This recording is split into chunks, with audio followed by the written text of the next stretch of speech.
kerajaan Banten dan kerajaan Mataram dan Banten. Aduh, kalau repot nih.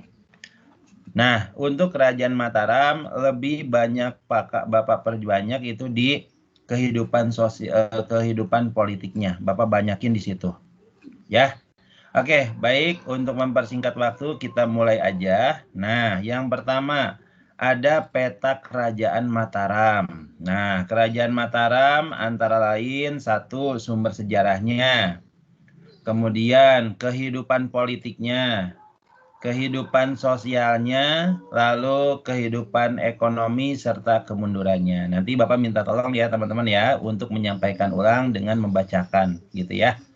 Oke, lanjut. Sumber sejarahnya. Lazimnya dalam sebuah kerajaan, sumber sejarah pasti selalu ada. Kenapa? Karena sumber sejarah dibutuhkan sebagai bukti bahwa kerajaan itu pernah berdiri, kerajaan itu pernah eksis. Nah, ini yang disebut dengan sumber sejarah. Untuk sumber sejarah dari kerajaan Mataram, teman-teman, ini tolong dikasih tanda, ini insya Allah akan keluar di ujian nanti ya, nih dikasih tanda oleh kalian. Yang pertama ada namanya itu sebuah tempat namanya Kembang Lampir. Nah, ya Kembang Lampir itu apa Pak? Yaitu tempat Ki Ageng Pamanahan bertapa untuk mendapatkan petunjuk atau wahyu mengenai pendirian kerajaan Mataram. Kedua, ada meriam kerajaan Mataram namanya Segarawana dan Syuhbrat. Nah, jadi ada tuh namanya itu Segarawana dan Syuhbrat. Nah, itu ya. Kemudian berikutnya adalah ada Masjid Agung Negara dan Masjid Jami Pakuncen. Kemudian ada makam Raja Imogiri. Lalu ada kitab sastra Gending ya. Jadi Bapak ulang sumber sejarah dari kerajaan Mataram yang pertama ada Kembang Lampir yaitu petilasan atau tempat Ki Ageng Pamanahan untuk mendapatkan wahyu kerajaan Mataram. Yang kedua meriam kerajaan Mataram namanya Segarawana dan Syuhbrat. Tuh. Kemudian ada Masjid Agung Negara dan Masjid Jami Pakuncen. Tuh ya, lalu ada makam Raja Imogiri dan kitab sastra Gending ya, itu sumber sejarah dari kerajaan Mataram. Lanjut berikutnya kehidupan politiknya. Ya, kehidupan politik dari kerajaan Mataram antara lain satu, lokasi kerajaan berada di Kota Gede Yogyakarta. Pendirinya adalah Senopati Ing Alaga atau nama lainnya Sutawijaya. Nah, Senopati Ing Alaga ini putra dari Ki Ageng Pamanahan. Lalu kemudian kerajaan Mataram lambat laun mengalami perkembangan. Adapun faktor pendorongnya antara lain letaknya yang strategis, itu yang pertama. Yang kedua, memiliki daerah yang subur.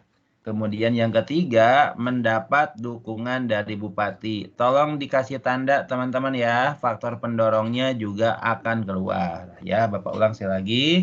Kehidupan politik dari kerajaan Mataram ini yang pertama lokasi kerajaan berpusat di Kota Gede Yogyakarta. Pendirinya adalah Senopati Ing Alaga. Nah, faktor pendorong perkembangan kerajaan Mataram. Bapak minta tolong ya teman-teman ya. Tolong disampaikan ulang. Faktor pendorong kerajaan Mataram, Akmal Zuhdi. Tolong disebutkan ulang. Faktor pendorong perkembangan kerajaan Mataram. Silakan, Akmal Zuhdi. Faktor pendorong perkembangan kerajaan Mataram. 1. Letaknya strategis. 2. Memiliki daerah yang subur. 3. Dukungan dari bupati. Terima kasih Akmal Zuhdi sudah bantu Bapak ya. Nah, jadi yang disampaikan Akmal Zuhdi sudah mewakili. Nah, ini faktor pendorong tolong dikasih tanda akan keluar dalam ujian nanti. Sip. Lanjut berikutnya ada raja yang memerintah dari kerajaan Mataram. Tolong dikasih tanda, ini akan muncul. Raja yang memerintah dari kerajaan Mataram antara lain satu Senopati Ing Alaga. Nah, Senopati Ing Alaga ini adalah Raja Mataram pendirinya. Ya, selama beliau menjadi raja di Mataram, pertama banyak beberapa daerah yang ditaklukkan dari mulai Galuh, Ciamis sampai beberapa daerah di Jawa Timur.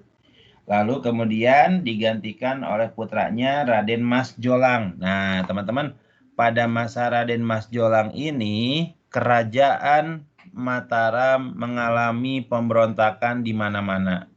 Daerah-daerah yang semula tunduk pada kerajaan Mataram itu kemudian memberontak. Lalu nantinya teman-teman ya, nantinya itu kerajaan Mataram ini Raden Mas Jolang ini disibukkan memadamkan pemberontakan tersebut. Nah, kemudian setelah Raden Mas Jolang meninggal, lalu digantikan oleh siapa? Digantikan oleh Sultan Agung. Nah, Sultan Agung inilah teman-teman yang merupakan apa? Yang merupakan, teman-teman ya, yang merupakan raja terkenal dari kerajaan Mataram. Pada masa beliau kekuasaannya luar biasa, cukup luar biasa hebatnya. Sampai pada waktu itu kerajaan tersebut benar-benar berada pada puncak kejayaannya. Nah, pada masa kejayaannya banyak beberapa daerah yang menyatakan tunduk pada kerajaan Mataram ini. Bahkan pada masa Sultan Agung ya bermusuhan dengan VOC. Tercatat pernah mengalami permusuhan yang cukup panjang sampai pada satu titik puncak menyerang VOC di Batavia, cuman sayang mengalami kegagalan. Ya, waduh, repot nih ya. Nah, kenapa gagal? Karena persediaan logistik berkurang. Ya, kurang banget. Contohnya gini deh, yang datang 1000, makanan cuman sedikit. Nah udah, tuh rebut-rebutan ya teman-teman ya, itu yang terjadi. Nah kemudian setelah Sultan Agung meninggal digantikan oleh Sultan Amangkurat I. Nah pada masa beliau inilah kemunduran dari kerajaan Mataram. Nah pada masa beliau pula VOC mulai memasukkan pengaruhnya. VOC mulai ikut campur dalam urusan kerajaan, termasuk menguasai ulang wilayah-wilayah yang sudah dikuasai oleh Mataram, diambil alih sama dia. Tuh, luar biasa kan? Nah, puncaknya juga pada masa Sultan Amangkurat II. Penguasaan VOC terhadap Mataram luar biasa. Ya, jadi raja yang memerintah ada Senopati Ing Alaga, itu yang pertama. Yang kedua ada Sultan Agung, Raden Mas Jolang, yang ketiga Sultan Agung, yang keempat Amangkurat I dan Amangkurat II. Begitu ya teman-teman ya, raja yang memerintah kerajaan Mataram. Berikutnya, wilayah kekuasaan dari kerajaan Mataram meliputi kawasan Jawa Barat, sebagian Jawa Timur, Surabaya, Lasem, Pasuruan, Tuban, dan Madura. Jadi wilayah kekuasaannya Jawa Barat, sebagian Jawa Timur, Surabaya, Lasem, Pasuruan, Tuban, dan Madura. Konsep kenegaraan dari kerajaan Mataram antara lain yang pertama adalah satu, yaitu adanya sebuah paham atau konsep namanya Gung Binantoro Bahu Denda. Kekuasaan yang agung memelihara hukum di bumi. Itu yang pertama. Yang kedua, ada Wenang Wisesa Ing Sanagari, yaitu memegang kuasa di negara. Kemudian yang ketiga, ada Budi Bawa Laksono Ambek Adil Paramarta, meluapkan budi luhur mulia dan bersifat adil terhadap sesama. Hanjaga tata titi tentram praja, artinya menjaga keteraturan dan ketentraman negeri. Bapak ulang sekali lagi ya. Jadi kehidupan politik Kerajaan Mataram meliputi yang pertama, wilayah kekuasaannya meliputi Jawa Barat, sebagian Jawa Timur, seperti apa? Surabaya, Lasem, Pasuruan, Tuban, dan Madura. Konsep kenegaraan Kerajaan Mataram antara lain Gung Binantoro Bahudenda Nyokrowati, kekuasaan yang agung, teman-teman ya. Kekuasaan yang agung ya, dan memelihara hukum di muka bumi. Ada Wenang Wisesa Insanagari memegang kuasa di negara. Lalu ada Budi Bawa Laksono, ambek adil Paramarta, meluapkan budi luhur mulia, bersifat adil terhadap sesama. Hanjaga tata titi tentramin praja, menjaga keteraturan dan tata tertib dalam negeri. Nah, seperti itu ya untuk kehidupan politiknya. Lanjut berikutnya, ada sistem pemerintahan kerajaan dari Mataram. Ya, nah yang ini tolong dikasih tanda, ini akan keluar di ujian nanti, teman-teman ya. Nah, sistem pemerintahan dari Kerajaan Mataram ini yang pertama adalah ada yang disebut Kutanegara. Kutanegara artinya pusat kerajaan, pelaksana pemerintahan dipegang oleh Patih Lebet atau Patih Dalam, dibantu Wedana Lebet dan Wedana Dalam. Lalu ada Negara Agung, daerah sekitar Kutanegara. Nah, pelaksana pemerintahan adalah Patih Jawi atau Patih Luar yang dibantu oleh Wedana Jawi atau Wedana Luar. Lalu ada istilah mancanegara. Mancanegara itu apa? Sebuah daerah di luar negara agung. Pelaksananya adalah bupati. Lalu ada pesisir. Pesisir yang dipegang oleh Syah Bandar. Ya, teman-teman seperti itu. Nah, Bapak ulang sekali lagi, sistem pemerintahan Kerajaan Mataram antara lain, minta tolong ya disampaikan ulang.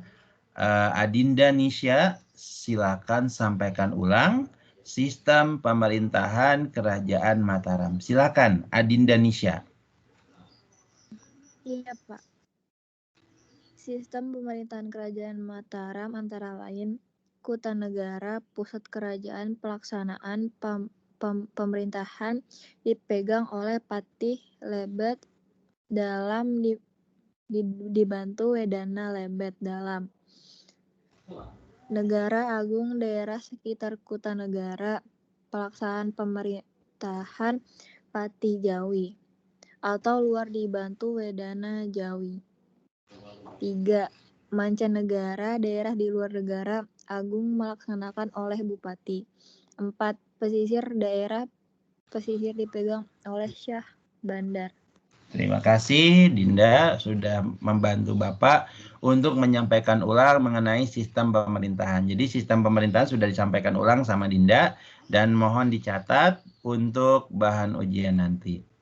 Baik, Bapak mau evaluasi dulu teman-teman dari slide 1 sampai slide 8 ini.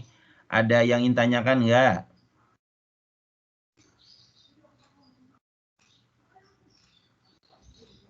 Ada yang ingin tanyakan nggak? Nggak ada. Bapak bagaimana?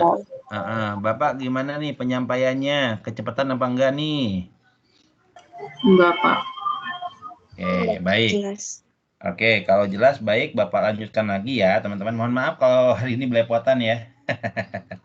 Oke, lanjut berikutnya. Yang nomor 9, ada tindakan yang dilakukan oleh Sultan Agung. Tandain ya, tandain ya. Tindakan yang dilakukan oleh Sultan Agung yang pertama adalah memperluas kekuasaan, melakukan kegiatan ekonomi bercorak agraris dan maritim, menyusun karya sastra bernama Sastra Gending. Nah, Sastra Gending itu falsafah kehidupan ya isinya ya. Jadi kalau misalkan ada pertanyaan, apa isi dari Sastra Gending? Isinya mengenai falsafah kehidupan ya. Oke, lanjut berikutnya menyusun kitab hukum bernama Surya Alam. Nah, teman-teman Surya Alam ini isinya itu mengenai kitab hukum yang menjadi pedoman dari Kerajaan Mataram pada waktu itu ya. Nah, lanjut berikutnya. Nah, ini juga keluar juga nih. Kehidupan sosial masyarakat Mataram antara lain dari beberapa kelas. Yang pertama ada raja. Nah, ada raja, kemudian ada bangsawan, petani penggarap, dan rakyat jelata. Ya, jadi kehidupan sosial masyarakat Kerajaan Mataram ada beberapa tingkatan dari yang tinggi sampai yang rendah. Silakan disampaikan ulang. Kehidupan sosial masyarakat Mataram, silakan disampaikan ulang Akila Maharani. Silakan sampaikan ulang Akila, monggo.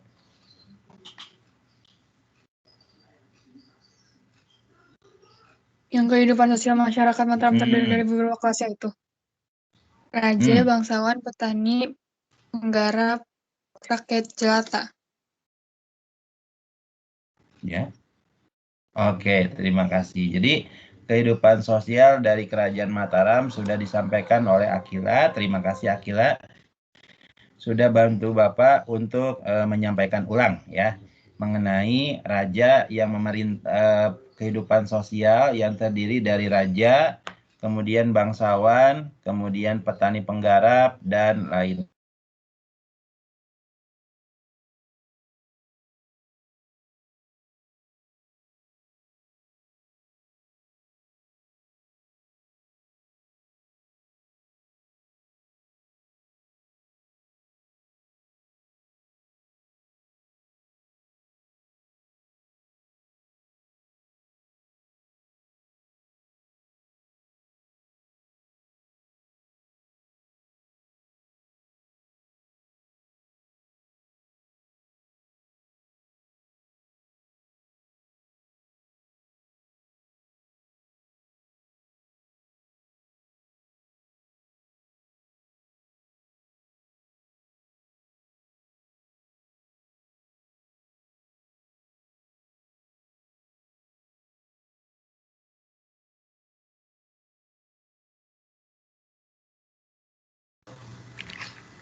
Halo, Assalamualaikum.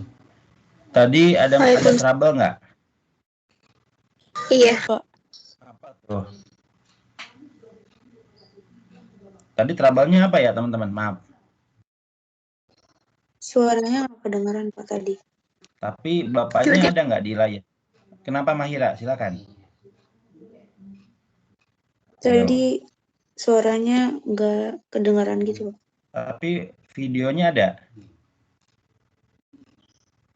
Share screen ya, Pak. Share screen-nya ada? Ada, Pak. Oke, baik. Jadi kehidupan tadi nyampe mana ya tadi? Ada yang masih ingat nggak nyampe mana tadi? Coba. Bapak kalau udah kayak gini ambiar nih. Ayo, nyampe mana tadi? Maaf. Kehidupan sosial kayaknya deh, Pak. Oh, kehidupan sosial. Baik.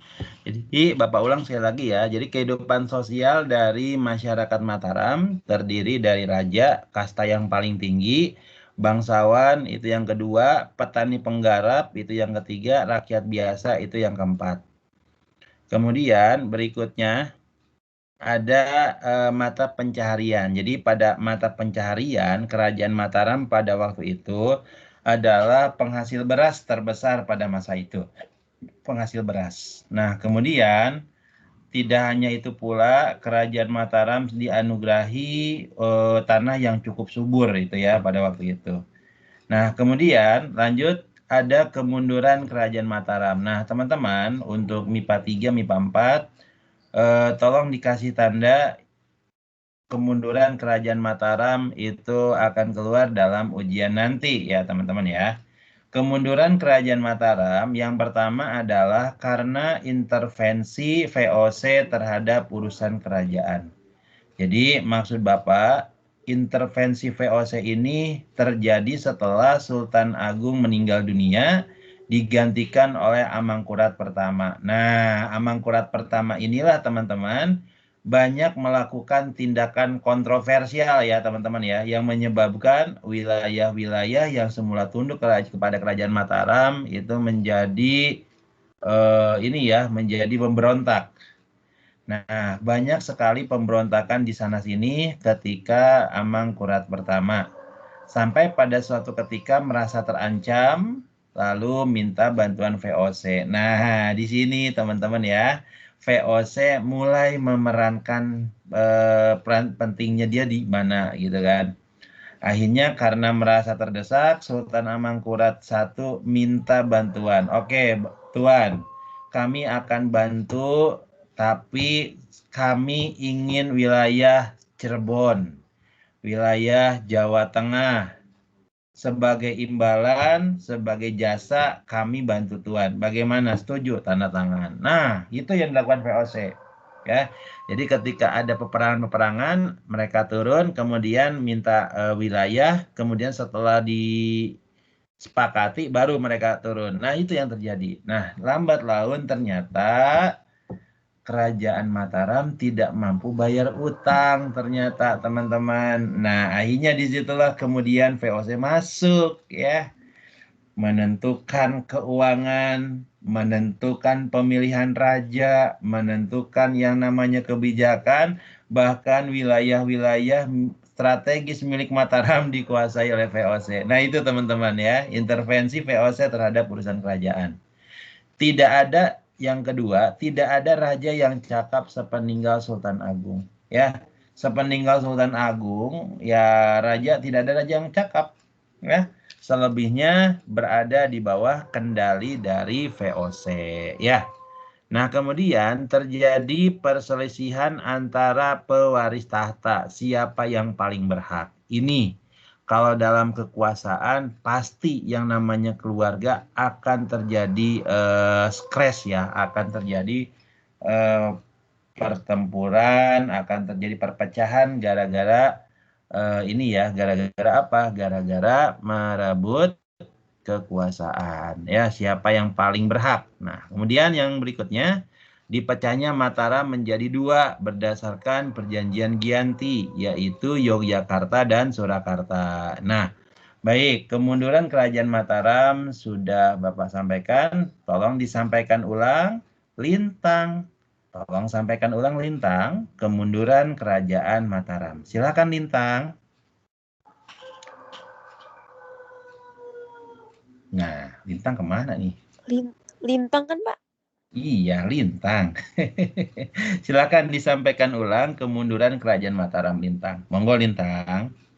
Intervensi VOC terhadap urusan kerajaan. Tidak ada raja yang cakap sepeninggal Sultan Agung. Perselisihan antara pewaris tahta Mataram, dipecahnya Mataram menjadi dua kerajaan berdasarkan perjanjian Giyanti, Yogyakarta dan Surakarta. Terima kasih Lintang sudah bantu Bapak ya. Nah, kemunduran kerajaan sudah disampaikan. Lanjut berikutnya materi kerajaan yang terbaru yaitu Banten. Nah, kerajaan Banten ini adalah kerajaan yang sangat dihormati pada waktu itu dan nama sultannya diabadikan jadi nama PTN ya di Banten pada waktu itu. Baik, untuk kerajaan Banten ada sumber sejarahnya, kemudian kehidupan politiknya, kehidupan sosial, lalu kehidupan ekonominya, serta kemundurannya. Baik, yang pertama nih teman-teman silakan dilihat. Sumber sejarah Kerajaan Banten. Sumber sejarah dari Kerajaan Banten yang pertama adalah ada Istana Keraton Kaibon Banten. Yang kedua, Istana Keraton Surosowan Banten. Yang ketiga, ada Benteng Spelwich. Yang keempat, Masjid Agung Banten. Jadi, sumber sejarah dari Kerajaan Banten ada Istana Keraton Kaibon, Istana Keraton Surosowan, Benteng Spelwich, dan Masjid Agung Banten. Nah, teman-teman dikasih tanda ya, ini keluar juga ya. Oke. Lanjut berikutnya kehidupan politik dari Kerajaan Banten. Yang pertama, Kerajaan Banten berada di Banten, didirikan oleh Maulana Hasanuddin, teman-teman. Nah, perlu kalian ingat juga, Banten dulu namanya Wahanten. Wahanten. Dulu di Wahanten itu masih ada istilahnya apa ya, Hindu-Budanya masih kental. Nah, berkat usaha tak kenal lelah dari Maulana Hasanuddin, kerajaan Islam mulai tersebar di Banten. Nah, kemudian letaknya sangat strategis karena dekat dengan Selat Sunda ya. Letaknya cukup strategis. Merupakan saingan berat dari VOC dan merupakan kerajaan yang pernah meruntuhkan kerajaan Pajajaran, teman-teman. Lalu mencapai puncak kejayaan pada masa Sultan Ageng Tirtayasa. Bapak ulang ya. Jadi kerajaan Banten ya terletak di Banten, kemudian didirikan oleh Maulana Hasanuddin, kemudian letaknya yang sangat strategis karena dekat Selat Sunda. Kemudian saingan berat dari VOC, kemudian kerajaan Banten pernah meruntuhkan kerajaan Pajajaran dan mencapai puncak kejayaan pada masa Sultan Ageng Tirtayasa. Nah, kemudian lanjut berikutnya ya. Ada raja yang memerintah. Yang pertama adalah Sultan Hasanuddin, merupakan putra dari Sunan Gunung Jati. Maulana Yusuf adalah putra Sultan Hasanuddin yang sukses menghancurkan atau menaklukkan dari kerajaan Pajajaran. Pada masa Abdul Mufakir berikutnya itu pada masa Abdul Mufakir, Belanda datang ke Banten untuk pertama kali. Ingat teman-teman, Cornelis de Houtman. Lalu Sultan Ageng Tirtayasa adalah Raja Banten yang sangat terkenal pada waktu itu. Jadi raja yang memerintah, tolong dikasih tanda, itu juga keluar dalam ujian nanti. Lalu berikutnya, ada kejayaan kerajaan ini berlangsung pada masa Sultan Ageng Tirtayasa. Kerajaan Banten menjadi kerajaan yang sangat disegani kawan maupun lawan dan sangat merugikan VOC, bahkan Banten selalu menghalang-halangi kapal VOC yang lewat.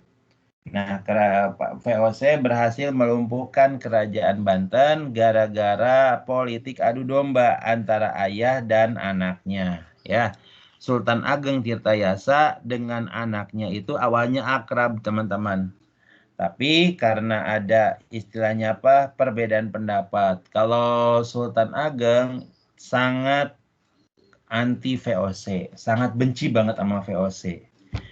Kemudian kalau misalkan Sultan Haji sangat dekat sama VOC. Nah, disitulah kemudian VOC mulai memainkan pengaruhnya. Wah, dikasih gosip bahwa kamu tidak akan jadi raja. Yang jadi raja adalah saudara kamu. Wah, kan ngambek tuh. Nah, terjadi tuh silang pendapat. Dan akhirnya pada satu titik Sultan Ageng menyerang anaknya sendiri, Sultan Haji. Ya. Nah, ternyata Sultan Haji merasa terdesak. Akhirnya minta bantuan VOC. Nah, modusnya sama seperti di Kerajaan Mataram. Ketika Sultan Haji minta bantuan, VOC minta syarat, saya akan bantu Anda, ini, wilayah ini, wilayah ini, wilayah ini jadi milik saya. Gimana? Setuju? Kalau setuju, nanti saya akan bantu. Itulah yang terjadi. Lambat laun, wilayah kekuasaan dari Banten, lambat laun dicaplok oleh VOC. Tuh, gitu teman-teman ya. Nah, kemudian nantinya Sultan Ageng Tirtayasa itu ditangkap gara-gara siasat licik. Lalu dikasih kabar, ayah tolong datang kita ke istana, kita berunding. Nah, karena yang bilang anak kandungnya, anak kesayangannya, ya udah Sultan Ageng datang tidak dengan pasukan. Nyampe di sana ditangkap, ya. Ditangkap lalu dipenjarakan di Batavia sampai meninggalnya. Oh ya, itu untuk prolog kehidupan politiknya. Lalu kehidupan sosial. Kerajaan Banten adalah kerajaan yang menganut corak Islami dalam kehidupan baik itu sosial, ekonomi dan lainnya, semua sumbernya dari syariat Islam. Masyarakat yang berkumpul dan membuat perkampungan sesuai dengan nama asalnya. Sebagai contoh, Pecinan, Kampung Cina, Pekojan, Kampung Arab, Kampung Melayu, dan Kampung Jawa. Nah, ini teman-teman ya, yang kayak kampung-kampungan kayak gini, tolong kalian kasih tanda, itu akan keluar. Jadi Bapak ulang lagi, Kerajaan Banten adalah kerajaan bercorak Islam sehingga ajarannya berdasarkan syariat Islam. Masyarakat yang berkumpul membuat sebuah perkampungan sesuai nama asalnya. Nah, kemudian sebagai contoh dari kampung berdasarkan nama asalnya, minta bantuan disampaikan ulang. Khairunisa Rasya, tolong disampaikan ulang sebagai contoh mengenai perkampungan sesuai dengan nama asalnya. Silakan, Khairunisa Rasya. Pecinan atau perkampungan orang Cina, Pekojan atau perkampungan orang Arab, Kampung Melayu, Kampung Jawa. Terima kasih Hairunisa sudah disampaikan ulang dan nanti teman-teman mohon dicatat ini juga akan keluar. Terima kasih Hairunisa. Lanjut nomor 19. Nah, ini dia nih, kehidupan ekonomi. Kehidupan ekonomi dari Kerajaan Banten pada masa Sultan Ageng Tirtayasa berkembang menjadi bandar perdagangan dan pusat penyebaran Islam.